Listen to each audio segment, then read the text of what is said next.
Edo Tensei Itachi, one of the most pivotal roles in the war that ended up shifting the tide, and Itachi coming back and basically being the savior of the elite village for a second time. But what if he was put up against the all five Kage during the war? How would he do? Before we get in the video, make sure you like and subscribe and comment down below. On the way to 500 subscribers, let's get into it. So we already know how contentious Itachi's character can be, especially in the Naruto community. Some people think he can walk on water, and other people think that he's pretty basic. In this video, I'm going to try to be as unbiased as possible on both side fronts and go over hard facts. Please, before you go down into the comments and start spamming keys, please make sure you watch to the end of the video and hear all my points so you can get a good grasp of what I'm trying to say. So in this battle is obviously going to be them going against Itachi the same way they were trying to go against Madara. Now in the fight against Madara, Madara pretty much had full control of what he was doing. He wasn't being controlled by Kabuto. So we're just going to give Itachi the same things. Pretty much he used Koto Masukami on him, and he was able to pretty much do whatever he wants. So Itachi just ran into the Kage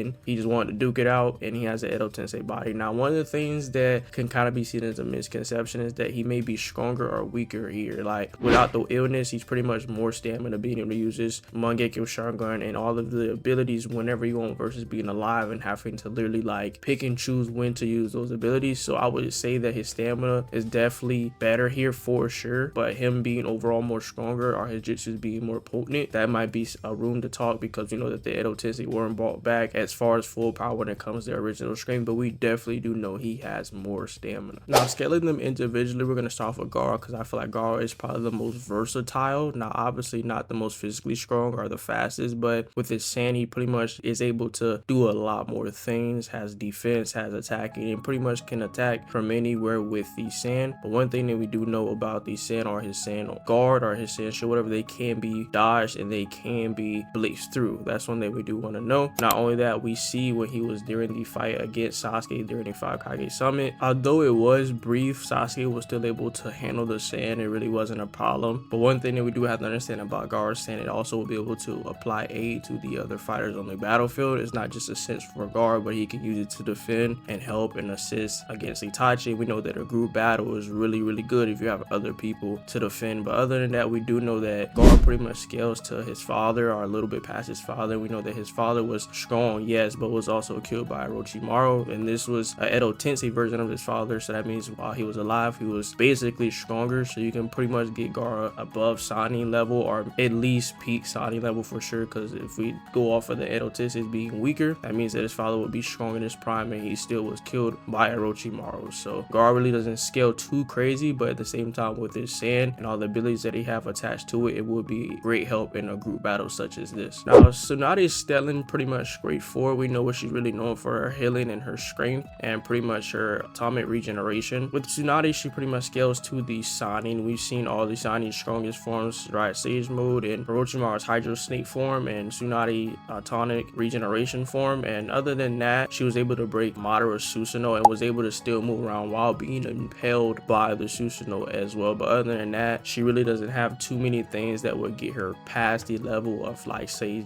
somebody like Jiraiya or Orochimaru. They're pretty much all relative, and we know that Itachi in just part 1 was already stated by Orochimaru to be stronger than himself. So I see Tsunade pretty much being the same way it was in the Madara fight. It'd just probably be a little bit more closer on her end, because Madara just had way more hats with his Rinnegan and with his Susanoo as well. But either way you slice the pie, if Itachi's able to hit her with the Madarasu, I've never really seen the atomic regeneration be able to heal limbs. But if that's the case, if somebody ever remember that, please comment down below. But I've never seen that. I've seen it heal, you know, her getting sliced or her getting cut, but I've never seen her like neck chopped off, or like, you know, her arm chopped off and she's healed it back. Yes, Orochimaru came and reattached her body, but that was from the help of Orochimaru and the Lady of Katsuo, because Katsuo was kind of keeping it together. But with the Madarasu, we know that nothing can put that out unless the Raikage came and like cut off one of Tsunade's limbs. That'll still pretty much take her out the fight, I believe so, unless she, you know, applies medical ninjutsu on it. But either way, slice the body, that'll pretty much demobilize her for the time being, because her main form of attack is literally taijutsu. So if she's pretty much doesn't have a limb, that kind of defeats the purpose of her even fighting. So the Raikage is going to be one of those ones that will probably be the biggest thing for Itachi to get over. Now we already know that Itachi will be able to combat with the Raikage, because we saw that a regular Sharingan Sasuke was able to casually, or not casually, but could like basically swap with the Raikage in the Five Kage Summit. He was able to even tag him, and we know that this Sasuke was still not on the level when it comes to Itachi, because we see later that Itachi and Sasuke was pretty much fighting in the equal front later against Kabuto. So we know that Itachi, Edo Tensei would be over that Five Kage Summit and still have better Sharingan and better speed, because he was able also to swap hands with a Casey and one Naruto casually while they were having a convo. And I'm not sure in saying that Itachi is faster than his Naruto, but it's still good to bring up, because if Itachi was able to do this, he definitely can keep up with the Raikage for sure, because his Naruto just got done speed blitzing Raikage, and before the Raikage did his fastest punch, Naruto and him were pretty much equally spamming around the battlefield the whole time, him and Raikage. So we could at least know for a fact Itachi would be able to fight the Raikage. We already know what the Raikage pretty much scales like we say to that Five Kage Summit Sasuke, because Sasuke was pretty close to killing the Raikage until Gaara kind of went in and intervened and saved him. And not only that, he also had aids and help on the side of that. So you can also say that the Raikage and Sasuke were pretty much neck and neck. And we already know through speed wise with the Raikage, he's literally right under Minato. There's been multiple panels suggesting this or supporting it, with Raikage saying that he's the fastest shinobi since the Minato or the fourth Hokage died. So Itachi really wouldn't have too much trouble with Raikage by himself, because we know that if Sasuke would be able to take him on and go pound for pound with him, we know Itachi pretty much definitely could. But with this group battle, it could prove a problem as well. So now we got Inoki, and Inoki again will be one of those ones that will be a problem for him solo, but altogether could prove even more of a problem, because we do know of his particle style as well. If Itachi gets caught in that, it's pretty much over, right? But at the same time, I don't believe that it will be easy to catch Itachi that, because you literally got to charge it up, unless they can kind of like get Itachi caught up in some type of way or get him kind of not worrying about Inoki. That can pose a problem, but I just don't believe that Itachi will stand still, or at least be that caught off guard to the point where he could get hit by that. But we do know Inoki's pretty strong. He's able to stop the Shibaku Tensei from coming down and killing the Shinobi Alliance, but then Madara used another one, and then that was just crazy. Then after that, we know that he can pretty much lighten the Raikage like he did to make him even more faster than he was before, and was able to lighten Gaara's sand to make it even more versatile and more faster as well. So Inoki could be one of those support characters that Itachi would have to take out pretty fast. But then again, Inoki also can fly as well, so he'd be one of those ones for hard for Itachi to hit or tag. But I do believe that Itachi will most likely focus on the ground fighters before he focuses on the people in the air, because that would just make it more easier for him to get hit by the ground fighters, because we do know that Itachi is one of the most analyzing or analytical people in the series when it comes to battle and attack. We do know that Itachi isn't really the one to kind of draw out a battle or per se gloat like Madara was doing, kind of like trying to figure out their Kekai Genkais and abilities and what they can do. I feel like Itachi would know to get it over pretty quickly when it comes to certain fighters. Now the Mizukage will probably be the most easy for Itachi to kind of figure out and dissect, because we do know that he would just see through the lava style. He'll know not to get hit by it, and the kind of miss or the Kekai Genkai miss that the Mizukage used against Sasuke, I feel like that would be probably the most unusable thing during this fight, because you know that she was kind of worried about it leaking into the other room with the other Kage that were in there during the fight against Sasuke. And this is more like a big widened space, and especially since Itachi is going to be moving around a lot, I don't think he will pretty much be able to be still during this fight for it to be able to be used. I don't think that would be pretty much smart. But other than that, we really didn't see the Mizukage really do too many things impressive. We know she's probably like around Tsunade when it comes to skill, obviously not strength, but when it comes to like skill and just keeping up with the other Hokage or the other Kage, she's around her level. But with her Kekkei Genkais, that's kind of what really keeps her afloat. But we saw that the lava wasn't able to melt Madara Susanoo, and we know that Itachi pretty has some of the best defense with his Susanoo when it comes to the Yaramir being able to block literally any attack. So I don't see it being able to get through that. And so coming down to them all jumping him and actually using that battle in cohesive manner, I do believe that it would be a little problem for Itachi definitely in the beginning. Now you could very well argue he will have intel on pretty much all these Kages because he was in the Akatsuki, so he would know all their abilities and know what's up. But we just gonna say that he only has full intel on Tsunade because he was literally at the village, and she was known as one of the legendary Sannin, known for pretty much being some of the best healer in the world, being one of the strongest ones as well when it comes to just her natural strength. And we knew that he knew of Jiraiya, so it's very well say that he would know of Tsunade. But the thing about Tsunade, she would be the most straightforward from the takeout, and he would know literally to get her out the way in the beginning, because she knows knows how important it is to take out a healer. We know that Itachi really is, like I've said in this video already, very analytical, and he's not going to waste time like Madara trying to like gauge everybody's abilities. So if Tsunade ends up getting caught in a genjutsu, she's pretty much done. But we do know if you funnel chakra into somebody, they're able to get broken out of that genjutsu. But who's to say that Itachi, now being in his Edo Tensei form, he's not too much worried about using Tsukuyomi or saving it per se, because we knew that every time he used it, it pretty much tapped him out and he literally had to retreat or he couldn't do it for a while. So him using Tsukuyomi or her would be ideal to kind of just get her out the fight instantly. I don't see Itachi kind of dragging it out, especially Edo Tensei, because we know that in Edo Tensei there's not really nothing to really prohibit him from worrying about like chakra drain or like worrying about it slowing him down chakra wise. Now we know that they don't have infinite chakra, but we know they're not really too much worried, or like Edo Tenseis are really too much worried about their physical bodies being like broken down or tired from using jutsu. So next one up will probably be the Raikage. Now obviously this isn't a group front, we're talking about them all attacking group front, so he would probably realize that the Raikage speed wise would be above everybody else. So I do believe that most likely him using the Susanoo would be the way to go. I don't see him trying to swap hands with the Raikage, even though he probably will be able to move and dodge his attacks similar to Sasuke. I just don't see him actually trying to swap hands with him because there would be no need to. With his Susanoo, I don't see the Raikage being able to break through it or break through the Yaramir. So I do believe that the Raikage would be taken down pretty much with him either using the Susanoo or coupled with Amaterasu, because we know that Amaterasu pretty much was like a counter to the Raikage, because we know the Raikage is fast and can move out of the way, but we also know that the Itachi can kind of set up certain things like genjutsus where the Raikage thinks he's attacking Itachi, but really he's attacking something else or not even hitting Itachi, and he can put it in a sense where he can run him right into the Amaterasu. And we know that the Amaterasu, it may not be able to kill the Raikage, because you could argue he would probably chop off another limb, but that'll be minus a leg or minus another arm or whatever the case may be. Or you could argue that Gaara could shield him from the Amaterasu, but that's given if he's in time to be able to do it. But he know he was able to stop the Raikage from kicking Sasuke's Susanoo that one time in the Five Kage summit. But we're assuming that Itachi is able to kind of maneuver the Raikage in some type of way or fashion. But we know that Itachi's base Sharingan can also do really powerful genjutsu, so I do believe that he will be able to place the Raikage under said powerful regular genjutsu, because we know that Itachi does not have to look at a said person. We saw he just pointed at Naruto during the fight with Lady Chiyo and Kakashi. He was able to place him under genjutsu, and this is again Edo Tensei Itachi. So Edo Tensei Itachi isn't really trying to be conservative here. He's really trying to like destroy and kill them, not just like be how Itachi was, just place people under genjutsu for the fun of it. Now going against Inoki would kind of be a little trouble for Itachi, because if Itachi ends up seeing the particle style and ends up dodging it, after that he would know that he would have to worry about him going forward. So if Itachi's cornered or like worried about somebody else and they're ending up able to necessarily back him in a corner and Inoki pulls that out, Itachi's pretty much done. But I do believe that Itachi would take note of this and know that at some point during the battle he would have to end up either demobilizing or stopping Inoki from flying. Now that's going to be one of the hardest things, because we know that Inoki was pretty much able to fly as high as one of Deidara's birds. So it's like Inoki could pretty much be chilling in the air waiting for a decisive time to come down and attack. But again, we do know that Itachi has his genjutsu. As an Ino Tensei, his genjutsu is so broken that it's not even funny. And we do know that he has the Izanami as well, but the thing about the Izanami is that it just sacrifices one eye. So if push comes to shove, he could place one of the Kage under the Izanami just to kind of like give himself some breathing room to kind of stop one of the people attacking him in the battle. And that could be very well Inoki, because mind you, the Raikage and Tsunade are either battle right now. It's pretty much just Gaara and the Mizukage left, so I don't believe that it will really